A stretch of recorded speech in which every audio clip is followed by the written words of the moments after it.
What's up, you guys? Welcome back to my channel. How are you doing today? I'm chilling, doing fine. So today is gonna be just me talking and doing my makeup. Yeah, before I actually get into more details about what's going on with this, small intro, don't really feel like making this video too long, so all I'm gonna ask is if you press the little subscribe button down below and just stay tuned to all of my shenanigans and all my whatnots and how-hows. Be sure to stay tuned to all of my shenanigans and just little things I do from time to time. So just by pressing that subscribe button and hitting the bell notification, you'll always be notified whenever I upload things. So let's just go ahead and jump right into this. So today so I'm not really going to talk about all the products I'm using. Just letting you know I'm doing a very simple, like everyday pretty much kind of like look. Nothing too drastic, nothing too major. The reason being, so I've never worn makeup to work before. So last night I was just kind of on the phone with one of my friends. We were talking about like doing things that make us not uncomfortable, but just kind of like breaking boundaries and like doing things out of our ordinary. And so, the topic of me wearing makeup to work kind of came up because it's like, if I'm doing this and kind of hoping to build some kind of platform in a way, like this is just really, makeup is just a hobby for me, and so is like YouTube. They're just hobbies, but they can both lead to amazing opportunities and like, help me build the platform that I want so that I can help other people. That's always what I want, is to like bring awareness and kind of say what everyone's not saying, but like, I guess thinking in a way. So yeah, makeup's just been kind of a hobby of mine, so I decided why not just wear makeup to work today. It's something huge to me. It's something like completely out of my comfort zone, and a completely new experience to me will be had. So the reason why I've never worn makeup to work before, oh, by the way, this is the Fenty Beauty foundation. The reason why I've never worn makeup to work before is because I work like with military people, and as we all know, the military isn't exactly the most, homosexual or anything that's not hetero, like positive or really like supportive. So, I mean, granted, like, yeah, all of my coworkers know I'm gay, and they know that, I'm not straight or whatever, and you can tell that I'm not straight from like a mile away, because whatever, such is life. I've never worn makeup to work before just because I know that's a boundary that will definitely cause attention, and like, as much as I love attention and I love like being the spotlight in a lot of situations, I don't really like a negative attention, of course. Like, nobody likes negative attention. I don't like being asked 1,000,001 questions. I don't like when people are all shocked and surprised and saying things like super loud and being super kind of like, I guess, just like annoying about a situation. And so me wearing makeup to work would definitely be one of those. And I just kind of try to avoid it because I just don't feel like answering a bunch of questions while I'm at work. I don't feel like, just dealing with that kind of situation, and I kind of just like to stay to myself while I'm at work. I don't really like to be all out and crazy. Like, thankfully I work like in an office and I'm usually alone or to myself most of the time. But for the most part, I don't really like dealing with people, especially when there's like nothing positive they can say, and there's nothing like nice, where it's just kind of like, if you have nothing nice to say, why say it at all, kind of vibe with me. So that's just really how I feel about it. But yeah, so I have to leave to work in like an hour and some change, so this is definitely a step forward for me in a completely new direction, but it's 2019. Going out of our comfort zone and being who we are is kind of what it's all about, doing things that make you uncomfortable so that you can be comfortable with them.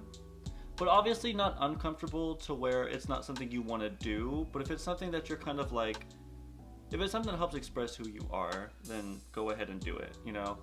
If, by what I mean, things that aren't comfortable. So like, if you don't like drinking, but, you know, out of your comfort zone is to go out and drink. Don't go out and drink because you're not comfortable doing it, you don't like doing it, and, you know, it's not really something that's gonna affect your life whether you do it or don't. All in all, that's what I mean by going out of your comfort zone and doing things that you like in order to be doing things that you like. Another thing I wanted to talk about, just something that's kind of been on my radar a lot lately. So as you all know, I am a huge fan of Miss Robin Rihanna Fenty. And those of you that either keep up with me or her will know that she released a fashion line, like her own brand called Fenty.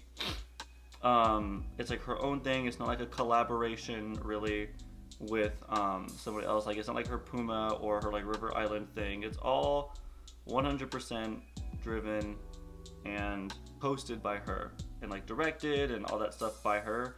Super happy, super exciting. I love a lot of the pieces in it so far. Obviously I cannot afford it because it's an LVMH brand, and for those of you that don't know, LVMH, I'm saying it like that so you can get every letter. LVMH is it's pretty much like a conglomerate or like a company that helps run, you know, fashion brands. It's owned by Dior, I believe, at the moment. And, you know, LVMH itself stands for Louis Vuitton, Moet, Hennessy, which, if you all know, Louis Vuitton is one of the girls. She's one of the bigger fashion brand names and all this stuff. And Moet is like a champagne or whatever, and Hennessy, disgusting as it is very expensive and like a high-end brandy. I think it is. I think it's a brandy. But the reason I mention it and like talk about it is because I'm seeing a lot of people like angry at the pricing for this stuff. I'm seeing a lot of people complain that, you know, like, oh, why are these sunglasses like $600 and why is this shirt like $1,000 and blah blah blah. I thought it was going to be affordable, and, you know, why isn't this catered to me? Like I said, those of you that don't know, LVMH is a high-end luxury kind of deal. This ain't no Fashion Nova. It's not. You know, Fenty is not a fast fashion brand. It's not something that you buy now, wear once, and then throw away, or, you know, it goes to shit once you wash it. You know, no, it's the real deal. Big company, big brand, big name, outstanding quality kind of stuff, so it's going to naturally be very expensive. If you're used to like the not expensive stuff and you don't really understand how high-end fashion works, then maybe you're best staying with Cardi B over at Fashion Nova. Sorry, it's just what it is. I love Cardi B and all, but it's what it is. And that's like the amazing thing about luxury brands, is that they can easily be flipped and made into a huge profit. You can make a huge profit off of luxury items. I'm kind of rambling, so I kind of want to move topics now because I think Miss Fenty's gotten enough talk from me in this session. Something that's really big to me, and I've been posting about it a lot on social media as well, and it's something that's very like, it's very sad and scary, and honestly I don't really know what to do, but I guess as long as getting awareness out and having people know about it. Granted, yes, I know I don't have a huge platform, but whatever, you know, I'm still using what little voice I do have. As is happening right now in the country of Sudan, however you want to say it. I don't want to say it's a like government overthrow or like a coup, but there's definitely a lot of military and political action happening right now, and there's just a massive massacre going on. 500 men, women, children have been killed, many injured. There's been, you know, trigger warning, or, you know, sorry to say, but like there's been crazy amounts of rapes. You know, there was a little 6-year-old girl who was raped by 10 men, and, you know, the media isn't talking about it. Granted, yes, I get it's not our country, and I get, there's enough happening here, and I 100% understand that, and I 100% get that. However, these are real people. These are living, breathing people that are going through this, and no one's like helping them. Again, I don't really understand like politics, and I don't own the government or run it, but what I do know is that as long as it's being brought to attention and the awareness gets up and all this stuff from us small people, I do believe that a change could be made down the road. I do believe that something could be done to where somebody, or the right person, is going to hear what's happening, and they know how to change it, and they're going to change it and fix it. I think it's incredibly sad. I think it's very scary that these kind of things happen, and it really makes you it makes you grateful when you don't, for those that don't live in those countries. It makes you grateful to where you're like, wow, that could happen here, but thankfully it's not, Unfortunately, it's happening to those people, and I get it, and in no way am I happy that it's happening to them and not me, but it's just kind of out there in Sudan, that's someone's aunt, that's someone's uncle, that's someone's brother, someone's sister, someone's mom, someone's relatives, and all this is happening, and there is no media coverage on it. There's no dialogue, there's no talking, there's nothing being said and done, and it's going on, and all these people are living through this literal nightmare, and there's nothing being done. And the reason why I feel like it's such a big thing as well is because it's it could easily be talked about in the media, because the fucking Notre Dame, the Notre Dame, whatever you want to call it, I get it's a huge religious building, and it's thousands of years old, and if you follow that sort of religion stuff, that's obviously really big to you. I get that. That was immediately talked about on every single network and every single outlet, and no one died. I mean, yes, it's a very old building that went down in flames. Oh fucking well, no one died. 3 people were injured. No actual long-term damage has been done when that stupid building burned down. I'm sorry if me calling it a stupid building is offensive. I don't mean it's actually stupid. I'm using stupid in place of a curse word, because it's infuriating how much people cared and did about that situation when stuff like Sudan is happening, in a matter of 24 hours, billionaires and people and just everyone all over the world kind of donated money towards this stupid building, They donated over $1 billion within 24 hours to get this building back built up. And for what? Yeah, again, I get it's a really religious building. It's one of the biggest cathedrals and oldest cathedrals in the world. I get it. I completely understand. However, I feel if you can have that energy for a building, you can have some energy for people. Real life humans being murdered, being massacred, being killed every day, scared to leave their house because they might die, mothers never seeing their children again because the kid is now 6 feet under, and it's a very scary thing, and it's very sad. And I wanted to make I wanted a little portion of this video to be about that.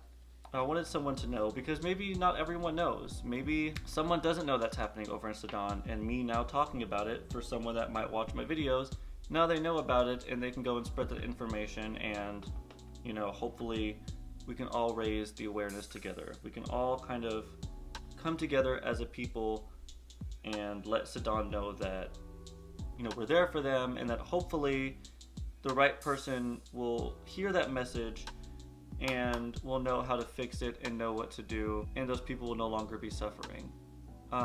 So by all means, I'll link some stuff down in the description down below with more information regarding that issue, so that you, the viewer, can take some time out of your day to kind of read up on that and learn more about the situation, because I don't want to make this video too long and talk about it, and this video end up being an hour long. So in beauty news, and by beauty news I mean things that are happening in the beauty community, there is this woman named Jaclyn Hill who if you don't know who she is, and quite frankly, I don't even really know who she is, I've never really paid attention to her.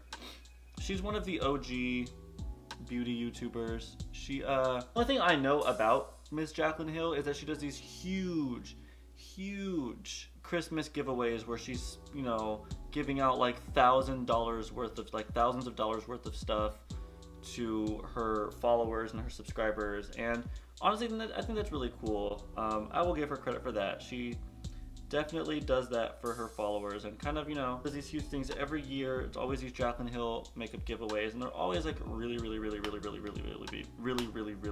big. Why I've mentioned her now is because I guess for years she's been talking about having her own little makeup line, and so the day has finally come. Her first thing released was lipsticks, which is kind of like, it's an interesting approach. It isn't the approach I would make. You know, I wouldn't release just like a set of nude lipsticks, but I mean, you know, start wherever you want, if that's your thing, whatever.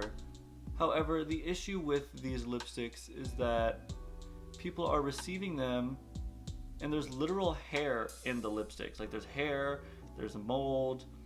I really wish I could like attach pictures so y'all would be able to see what I'm talking about. But, you know, there's like hair and mold and melted lipsticks that are given to people, and you know, some people even had glass in their lipsticks and it's like cut their lips open. You know, that's like really crazy, and that's very obviously like super dangerous and scary, because like one minute you're buying something from someone you like, someone you admire, and next thing you know, you're in the hospital with like a cut open lip. That's like very scary. And as far as I know, no statement has like really been said. There's been no recall, there's been no like apology even. She just kind of like brushed it under the rug and is like hoping things will change, and that's completely unacceptable. That is unacceptable. That is beyond scary. And yeah, it's like very like dangerous. And the reason I'm mentioning it in this video with alongside the other things is always be careful with who you're supporting and like what you're doing, because as far as I've seen with Jaclyn Hill, every time she's like released like palettes with like Morphe or like some kind of collaboration, they've always been like controversial, and they've always been like an issue with them, like, oh, the shadows don't show up, they're very patchy, they're very this, they're very that. And she's never really did a good job apologizing or like making the situation better. So yeah, with her lipsticks, like, I'm not forcing you or telling you how to spend your money. I, however, would not spend my money on that if that's happening. That's very scary to have your lips cut open and like having sores and infections because of a lipstick. Like, that's very scary. So please always be cautious in what you're buying. Always make sure that like you read reviews before buying things. I get when things first come out, because I'm a huge victim of it. When things first come out, I always want to have like my hand on it and be one of the first people to have it and like try it out. I do. But with that, I kind of am like pulled back. I'm like, okay, let the first batch of things go out. Let me see reviews on it, and then I'll spend my money. And I feel like that can be applied to many other products and many other things. Not even just like makeup products, but even like workout supplements or like even clothes, for instance. You know, there's been stories of people buying clothes at the store and having like maggots and like just nasty, scary things going on with stuff. So always be careful about what you're buying, and always buy from like legitimate sources. If this person has like a track record of having shitty products, maybe buying it isn't the best idea. Yeah, so I'm done. It's like I said, simple, glam, natural. I'm not trying to do anything over the top. I'm just gonna throw on a gloss and then be on my merry way to work, because I'm probably late. I don't even know what time it is right now. I'm probably late to work, but I mean, such is life. Things happen. So thank you all for sitting through to this video and listening to me talk about things. And yeah, really look into that Sudan situation and really like educate yourself. And I know I'm going to further educate myself on it and try to like spread the word about it, so that, like I've said a million times, I could raise awareness and hopefully help someone's life in the long run. But yeah, thank you guys for watching this video, and I'll let you know in the next video how my first day wearing makeup to work was, and I'll see you all later.